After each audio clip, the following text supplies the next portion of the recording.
Hi, I'm Pam, and I'm here to talk about video games.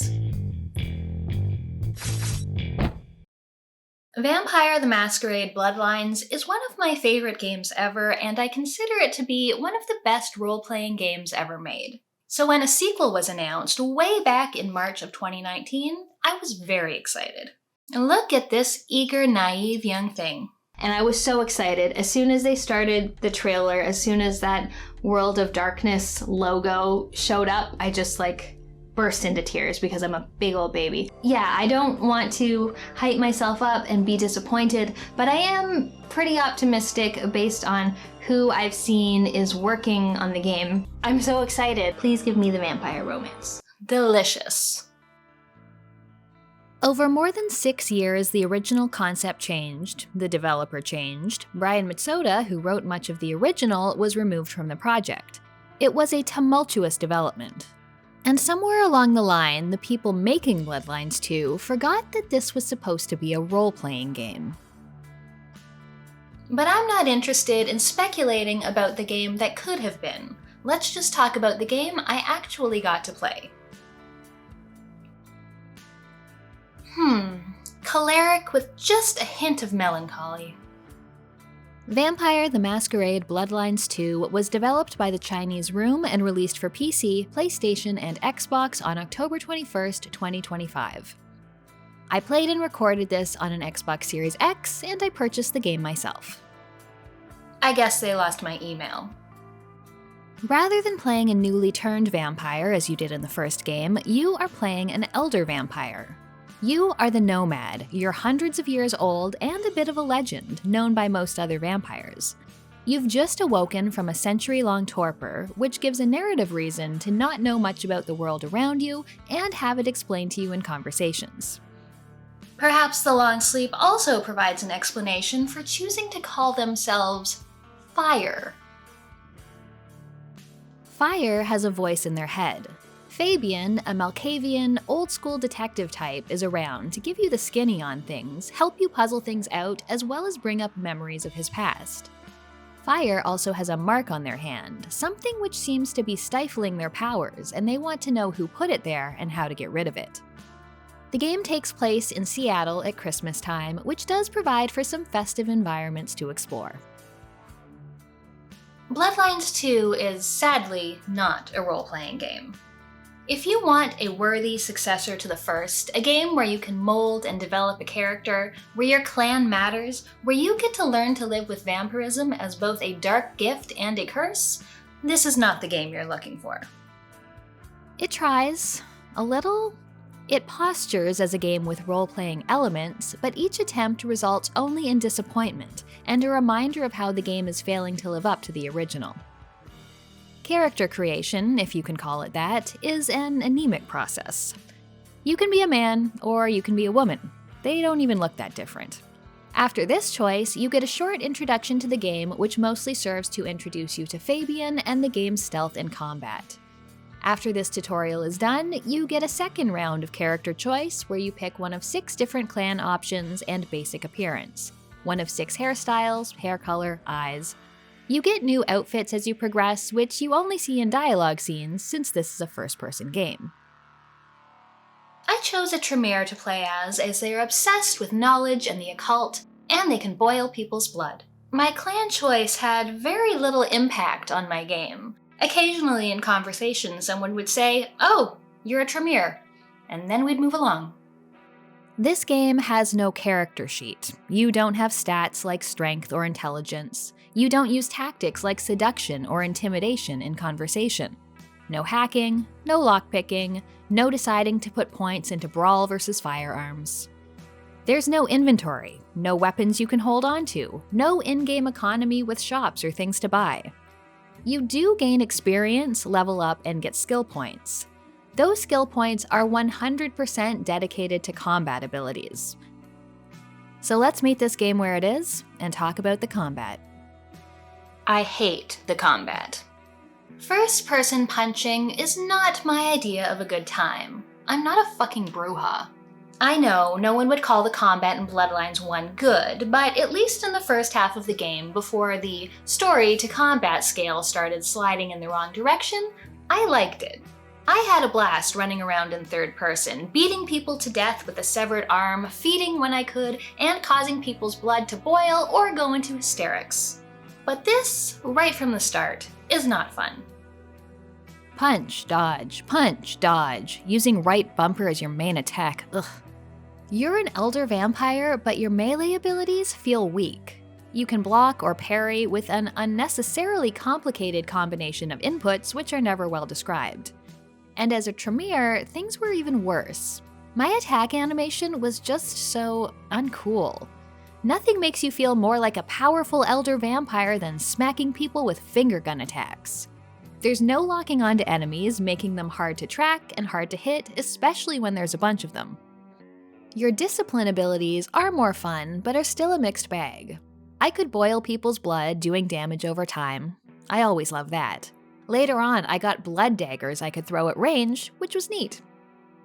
But Blood Curse, a channeled ability which would make enemies explode the next time they took damage, just took way too long to cast and was really only usable once in any given combat area, before the combat started.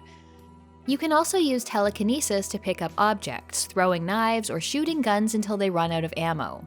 This is another thing that wasn't explained real well, but had a certain charm once I discovered it. Stealth is also very useful, as taking out enemies before they can alarm others makes things much easier. You can stealth up behind someone and feed on them to refill your blood and use more abilities, or get in a stealth attack. You can also feed during combat when enemies get low on health, though others can continue to wail on you while you feed. Being a completely stealthy vampire is not a real option for you, though. In many areas that are full of enemies, you can't leave until you kill everything. I put the difficulty of Bloodlines 2 down to casual almost immediately. I found the combat so unfun that I knew I wouldn't have the patience to fight for more than the minimum amount of time possible. On casual, everything died in 2 hits, and I did feel quite powerful. Of course, this caused other problems. Since leveling and skill points are entirely dedicated to combat abilities, and my combat abilities didn't really matter, this made this entire chunk of mechanics seem like a huge waste of time. Not too far into the game, you discover that you can gain the disciplines of the other clans. Characters in-game will teach them to you. This allows you to tailor your combat abilities to something you personally enjoy, while also driving a stake even further into the idea that your choice of clan matters in any way. Please, stop. It's already dead. Blood resonance is another mechanic that wasn't well explained, and once I figured it out, was very tedious. People wandering around Seattle can be emotionally charged, which provides different types of blood when you feed on them. If you find one of these people, you need to talk to them, and your dialogue option can make them angry, horny, or scared. Then you feed on them and you get red, pink, or blue blood points. These blood points are used to purchase new combat abilities from characters. I had no desire to wander around grinding out different types of blood. Feeding on citizens in the streets could also risk Masquerade violations. We're supposed to be keeping our existence secret, so feeding out in the open is a no-no. If you feed or use your powers out in the open, people can catch on to you, and this can end your game if you're too overt for too long. But usually being seen just means you need to scuttle up to the top of a tall building and wait for people to forget about you.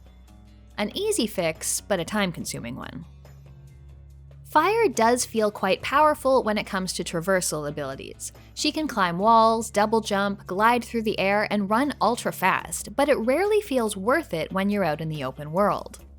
If humans see you doing supernatural feats of parkour, they get suspicious, and you need to disappear until that suspicion fades.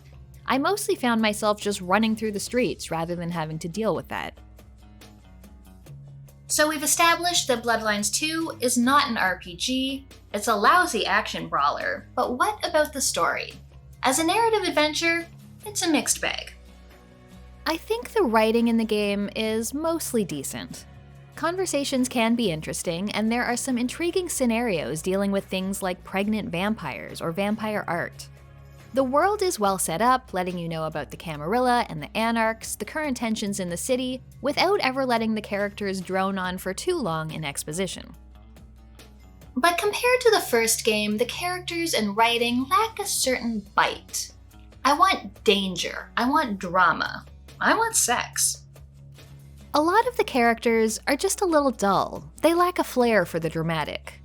There are exceptions. The Nosferatu Tali does like to stir things up and play people against each other for his own benefit and amusement. Lou is a narcissist who's probably losing her mind, so that's fun. But everyone else? One of the main characters, Sophia, is a manic pixie vampire nerd, and the current prince is not exactly a commanding presence. And Fire is the worst character of all. She's a real dud. You do have dialogue options since the game is putting on RPG airs, but none of them let you make Fire any more interesting. They're mainly about choosing which topics you want to ask about. There are sometimes options to be more or less of a suck-up to the characters around you. And each time there's that infernal on-screen text that games love to tell you that so-and-so will remember that. Oh, well, they remember that. So you're telling me that this ultra-powerful supernatural being does not, in fact, have the memory of a goldfish. Thank you. So helpful. The prince was irritated by that. Sophia was amused by that.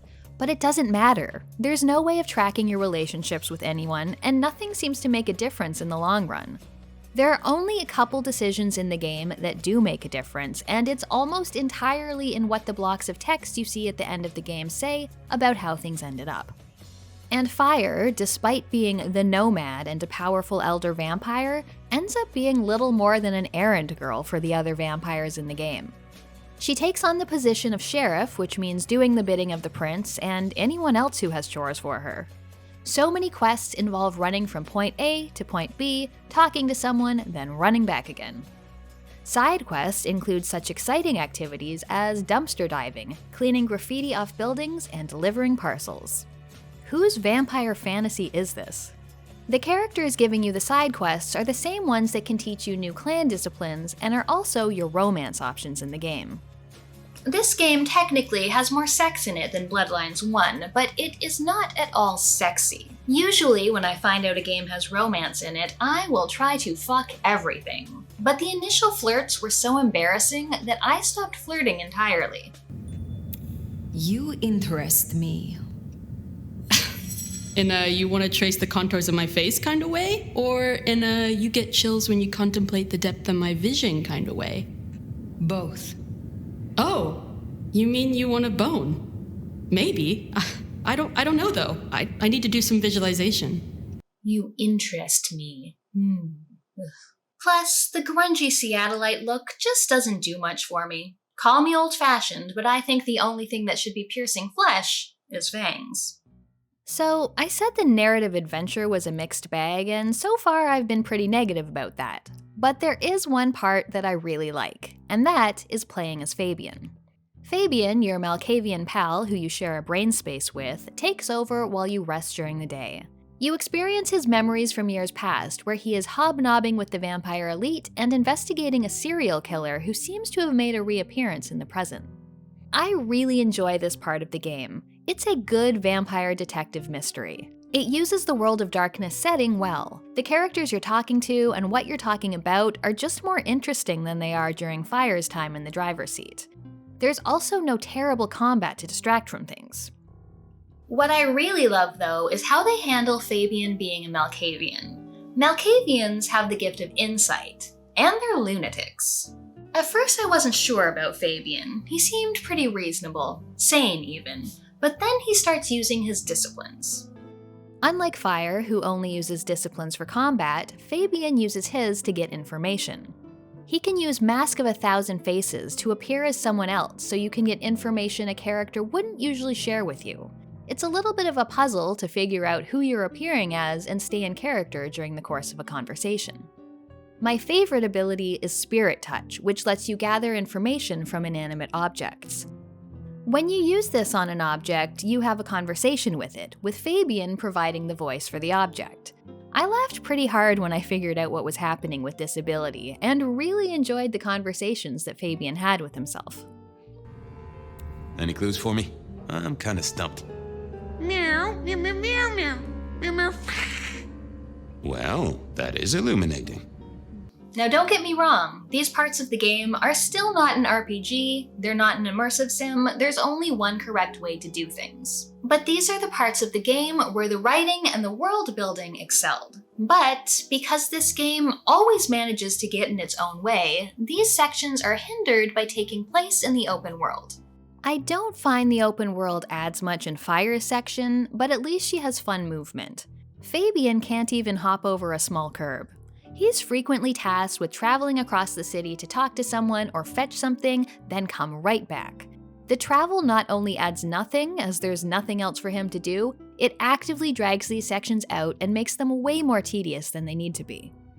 I will say that though I don't think the open world is utilized well, I do appreciate it from an aesthetic point of view. Unseasonably snowy Seattle, which the NPCs wandering about frequently comment on, is a nice environment to traverse. The world looks good, and the locations you'll be frequenting, such as a hotel lobby all decked out for Christmas, or a cozy bookstore, have a lot of character in their designs. I got a few chuckles out of the billboards and advertisements around the city. And while nothing quite matches the scary vibes of the Ocean House Hotel, there are some areas of the game, like a nightclub where terrible things are happening, or a hallucinatory sequence in a mannequin-infested warehouse that are quite effective. I also enjoyed the original soundtrack that accompanied me throughout the world. I was sad to see that the game has very few accessibility settings. Particularly annoying to me was a lack of options to increase the size of the UI. While you can make the subtitles quite large, codex text is so small that I never read any of it. It's not worth the eye strain. Seriously, if this is the size of subtitles you need, how are you ever going to read this? All of the explanations of the game's mechanics and lore items you find in the world are presented in this codex, so not being able to read it does have a big impact. Bloodlines 2 is not a good sequel, and I can't say that I enjoyed most of my time with it. There is a decent vampire detective adventure in here, but it's wrapped in a shitty action brawler and an open world that does nothing but drain my patience. The whisper of role-playing it contains serves only to accentuate how far that aspect of the game has fallen. Sadly, this was not the Bloodlines 2 I was looking for. On the bright side, I really enjoyed this cosplay. Lou is quite stylish. Good blood, too. Merry Christmas! Go watch my video on the original Bloodlines. It's much more fun. If you like my videos and want to support my channel, I have a Patreon, or you can become a channel member. Thanks for watching, and I'll see you next time.